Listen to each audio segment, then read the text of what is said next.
Hello everyone, आप सभी का बहुत बहुत स्वागत है स्टेट पीसीएस क्लासेस में। अभी तक आपने इस चैनल को सब्सक्राइब नहीं किया है तो अभी सब्सक्राइब कीजिए। इस वीडियो में हम बात करेंगे कि आरओ और एग्ज़ाम होने में अब आपके पास मात्र 10 दिनों का समय बचा हुआ है। तो इन 10 दिनों की रणनीति क्या होना चाहिए, आपका एडमिट कार्ड कब आएगा, इसके बारे में बात करेंगे। ठीक है, तो इन बचे हुए 10 दिनों में आपको किस तरह से पढ़ाई करनी है, इसके बारे में विस्तार से बात करने वाले हैं। ठीक है, तो आप सभी को पता होगा कि जो आपका एग्ज़ाम है वह 27 जुलाई को है। ठीक है, आज 15 जुलाई हो गई है। ठीक है, अब आपके पास लगभग 10 दिनों का समय यहाँ पर बचा हुआ है। ठीक है, आपका इस बार जो पेपर होना है वह 3 घंटे का होगा। ठीक है, और आपके जो क्वेश्चन रहने वाले हैं वह 200 क्वेश्चन रहने वाले हैं, जिसमें 140 क्वेश्चन रहने वाले हैं आपके जीएस के। ठीक है, यानी कि जनरल स्टडीज़ के रहने वाले हैं, और 60 क्वेश्चन जो होने रहेंगे आपके वो किसके रहेंगे, वह जनरल हिंदी यानी कि सामान्य हिंदी के रहने वाले हैं। ठीक है, और आपकी जो परीक्षा होगी वह 200 मार्क्स की होगी। ठीक है, ये तो बेसिक बातें आपको यहाँ पर पता होनी चाहिए। ध्यान रखना, आपको यहाँ पर टारगेट क्या लेके चलना है।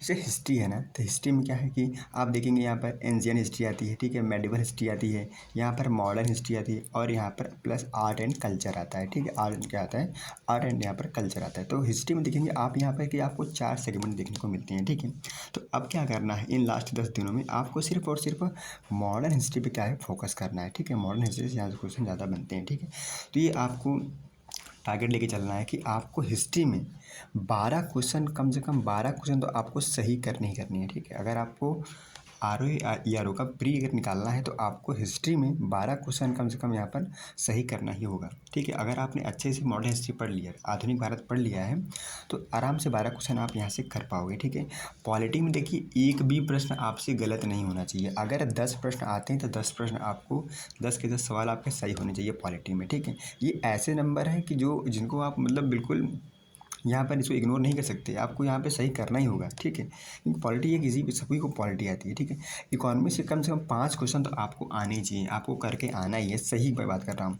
जैसे जनरल साइंस है, देखो साइंस में 3 सेक्शन है, एक होता है आपका फिजिक्स का होता है, एक केमिस्ट्री का होता है, एक बायोलॉजी का होता है। तो ठीक है, अब इन बचे हुए 10 दिनों में आपको सिर्फ बायोलॉजी को मल्टीपल टाइम रिविजन करना है, फिजिक्स को और केमिस्ट्री को यहाँ पे आपको स्किप कर देना है। ठीक है, आपने इससे पहले फिजिक्स केमिस्ट्री ऑलरेडी पढ़ रखा होगा। ठीक है, तो अब आप क्या अंतिम दिनों में क्या करना है, सिर्फ बायोलॉजी को फोकस करना है। तो अगर बायोलॉजी से कर देखेंगे तो 8 से 10 सवाल यहीं से आते हैं। ठीक है, तो आपको यहाँ पे कम से कम 10 सवाल यहाँ पे सही करने ही करने हैं। ठीक है, ज्योग्राफी से अगर ज्योग्राफी से देखा जाए तो इसका भी अच्छा खासा वेटेज है, तो कम से कम 12 प्रश्न मैं मांगे चलता हूँ कि आप ज्योग्राफी में सही करके आएंगे। अगर बात करें यहाँ पर करंट अफेयर की, करंट अफेयर अगर देखें तो आपके एग्ज़ाम में 22 से लेकर 25 सवाल यहाँ पर करंट अफेयर के आते हैं। ठीक है, मैं ये मानता हूँ कम से कम आप 15 क्वेश्चन तो आप करंट अफेयर में सही करके ही आएंगे। ठीक है, अब बात करते हैं यूपी स्पेशल की। ठीक है, अगर देखेंगे यहाँ पे तो रीजनिंग है। ठीक है, रीजनिंग में देखेंगे तो रीजनिंग में आपके एग्ज़ाम में 12 से लेकर 15 सवाल आते हैं। ठीक है, तो मैं ये मान के चलता हूँ कि आप जो है लगभग 6 से लेकर 10 सवाल के बीच में आप जो है यहाँ पर एडजस्ट मतलब करेंगे। ठीक है, आप अगर 6 से 10 सवाल अगर आप कर लेते हैं, यहाँ पे 10 सवाल कर लेते हैं बहुत अच्छी बात है, 15 में या 15 कर लेते हैं बहुत अच्छी बात है। लेकिन मैं मान के चलता हूँ आप जो है कम से कम 10 सवाल जो है कर पाएंगे, मिनिमम 6 सवाल और मैक्सिमम 10 सवाल तो यहाँ पे आप करके ही आएंगे। ठीक है, यूपी स्पेशल प्लस यूपी का जो करंट अफेयर होता है, यहाँ से भी अच्छे खासे क्वेश्चन आपके आ रहे में पूछे जाते हैं। तो मैं मान के चलता हूँ कम से कम आप यहाँ पे 7 प्रश्न जो है यहाँ पे आप सही करके आएंगे। ठीक है, एग्रीकल्चर में मानता हूँ कि आप 4 क्वेश्चन आपको करके ही आना है। ठीक है, और यहाँ पे इन्वायरमेंट में लगभग 5 क्वेश्चन आप यहाँ पे करके आएंगे। ठीक है, और यहाँ पे देखेंगे आप सेंसस और अर्बनाइजेशन से लगभग 5 क्वेश्चन आप सही करके आएंगे। और हिंदी में जो है अगर आप 50 से लेकर 55 50 से अगर 55 प्रश्न अगर आप यहाँ पे करते हैं तो एक अच्छा स्कोर यहाँ पे बहुत ही अच्छा स्कोर माना जाता है। ठीक है, अगर आप 50 भी कैसे करते हैं, सही करते हैं, तब भी बहुत अच्छी बात है।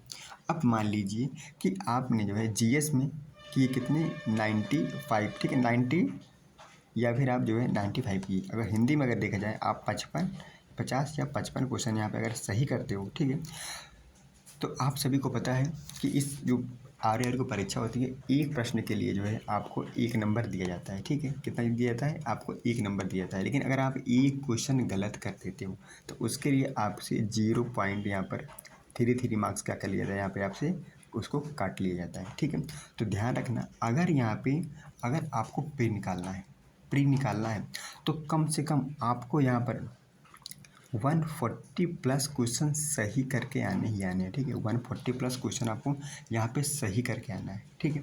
क्योंकि आप 140 क्वेश्चन अगर सही करोगे तो कम से कम यहाँ पे 15 से 20 क्वेश्चन आप भैया गलत भी करके आओगे। ऐसा तो है नहीं कि आपने 140 क्वेश्चन किए और आपके सारे सही हो गए। मान लो आपने 160 क्वेश्चन किए, ठीक है, 160 क्वेश्चन किए, ठीक है, और यहाँ पे आपने जो है 15 से 20 क्वेश्चन आप यहाँ पर गलत कर दिए, ठीक है। तो आपका यहाँ पे सही कितना हुआ और यहाँ पर सही हुआ आपका 140 ही क्वेश्चन सही होगा। उसके बाद जब आप निगेटिव मार्क निकालेंगे तो आपका जो है आप कहाँ खड़े होंगे, तो आप देखेंगे तो आपका जो है स्कोर होगा 125 से लेके 130 यहाँ पर नंबरों के बीच होगा, ठीक। तो 125 से 30 के बीच होगा, ठीक है।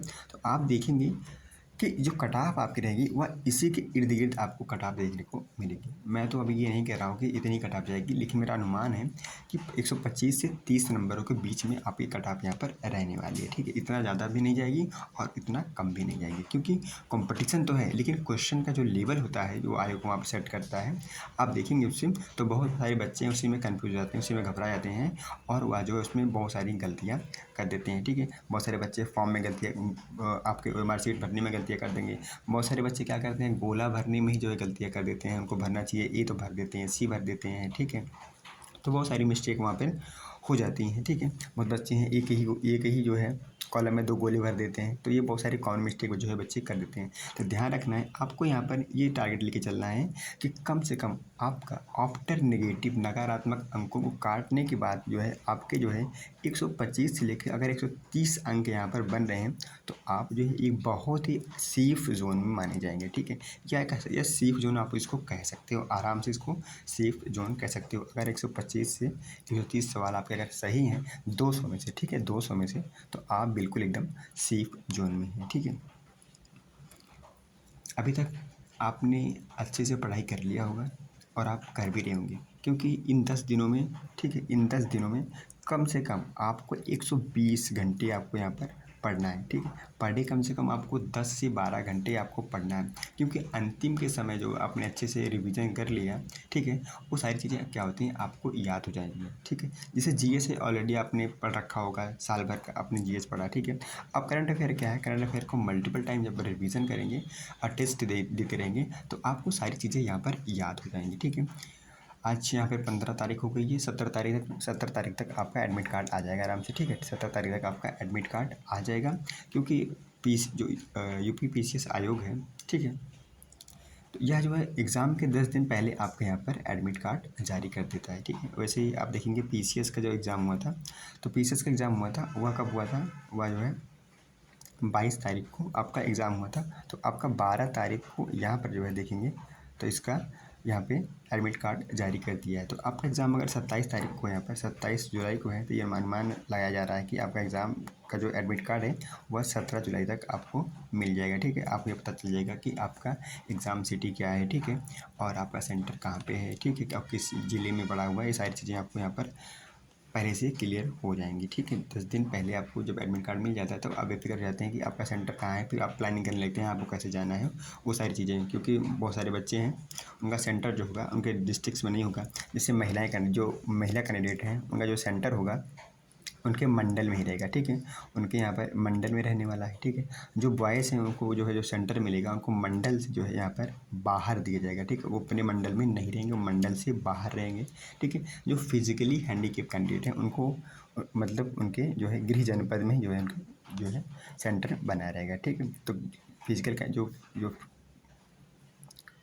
फिजिकली जो हैंडीकेप है उनको उनके जनपद में ही सेंटर दिया जाएगा, महिलाओं को उनके मंडल में रहेगा और जो पुरुष कैंडिडेट हैं उनको मंडल से बाहर जो है सेंटर दिया जाएगा, ठीक है। आप लोग मुझे कमेंट करके ज़रूर बताइए कि आप जो अभी इस समय जो है कौन सी प्रॉब्लम फेस कर रहे हैं, ठीक है। और आप अपना मुझे ये भी बताइएगा कि आपके टेस्ट में कितने मार्क्स आ रही हैं, प्लीज़ आप मुझे कमेंट करके ज़रूर बताइएगा। और आपको वीडियो कैसा लगा इसके लिए भी आप मुझे कमेंट ज़रूर कीजिएगा, ठीक है। चैनल को लाइक शेयर सब्सक्राइब जरूर करें। वीडियो देखने के लिए आपका बहुत बहुत धन्यवाद। Thank you so much.